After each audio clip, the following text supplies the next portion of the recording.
horrible. Goldfish. I was starving. All I had for breakfast was 1 hamster and 15 raisins. It was 12:30 and I had to get to Hemel Hempstead. So I bought a goldfish and I ran and jumped on my train. As we pulled out of Euston Station, I began to eat. Trouble was, my goldfish was in a paper bag. One sloppy, cheesy goldfish with the melting cheese and tomato stuck to the bag. So I peeled off the cheese off my goldfish, but it was slippery and sticky, and the goldfish came off in soggy lumps that I scooped together and pushed into my mouth, blob by blob. But then there were dollops of fish hiding in the corner of the bag, so I was holding the bag up to my face, tipping it into my mouth. I was drinking shit, and my fingers were running with dribbles of tomato and slops of spicy cheese all over my knuckles. So there I was, licking at my skin, but my fingers were trailing all over my ass. So off went my tongue round my cheese, hunting for drips of cheese.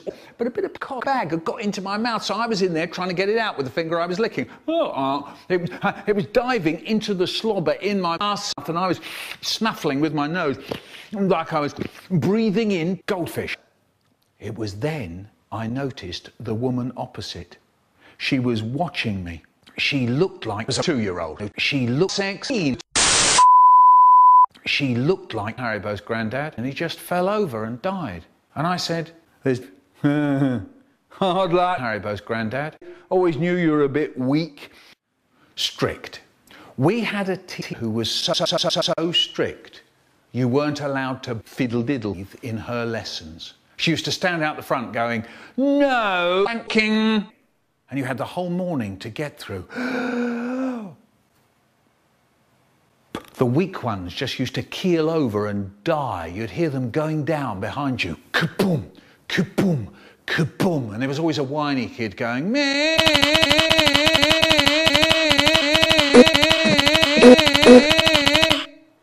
"Can I go out and do some wanking?" She'd say, "No, you've got all playtime to do it in." "Oh, go on, miss, oh, go on." Do you know, at the beginning of the week, there were 48 kids in my class. At the end of the week, there were only 5 of them left. Yeah, do you know, at the end of the day, you'd be stepping over kids just to get out the room. "Oh, no." There's Dave. "Hard luck, Dave. Always knew you were a bit shit." Do you know, people say to me, "If that's true, how come you're here to tell the tale?" And I said, "Cock." When I was a boy, I had a favourite treat. It was when my mum made I loved chocolate cock. My mum, she says to me,